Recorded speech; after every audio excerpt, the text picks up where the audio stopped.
ef maður getur lagt eitthvað til að þetta sem að við þurftum að ganga í gegnum getur orðið til að aðstoða fólk eða eitthvað, bara veita innblástur. Það drifkrafturinn í þessu hjá mér.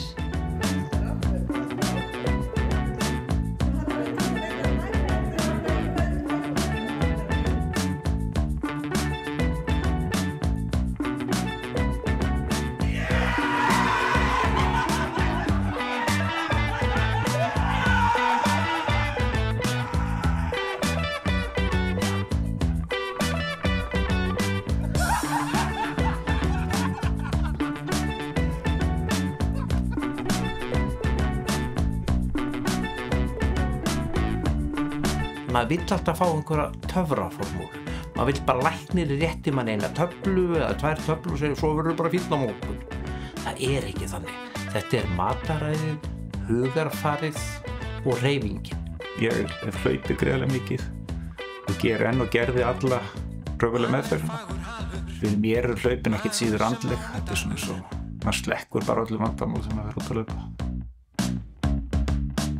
Hann gríðarsvalur, svag fyrir fínum vínum og vel skipulögðum innri rýmum.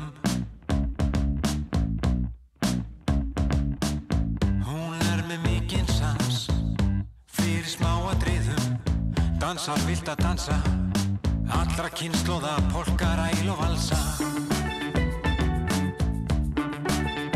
Píptestir raun og veru bara fín aðferð, einföld og góð til þess að meta stöðu einstaklingar sem bara svona meðaljóar eða skrifstofafólk eitthvað svoleiðis. Þeir sem tóku þátt núna var raun og veru bara vaktinn í Hafnarfirði og gekkum við bara ágætlega. Vissulega það á vakt, þannig að við leyfist ekki að fara alveg fram úr okkur.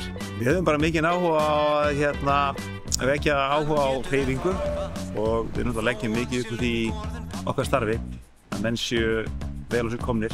Pabbi greindist með krabbamein og já, ég langaði bara að prófa að safna mottu og ég búinn að vera að því frá því í desember og það búinn að taka 12 á jólamandi og það ósett að hætta núna þannig ég ákvað bara að skella mér að taka þátt, sko.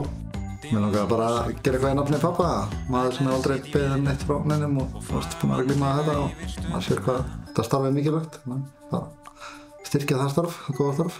Það svona beggja bland hvort að fólk fíli lúkið sjálft eða ekki, en það málefni sem skiptir máli. Við sem sagt fengum í lið með okkur 4 flott fyrirtæki til þess að styrkja þessar áskoranir, þessi stuttu vídeó sem við gerðum á TikTok. Þar sem við vorum að þræta einhverjar líkamlegar raunir. Tveimsta menn. Fuck. Þetta það versta sem ég gert.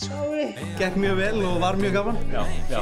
Gaman að vinna þessa keppni. Ég ennþá að jafna mig eftir síðustu áskorun.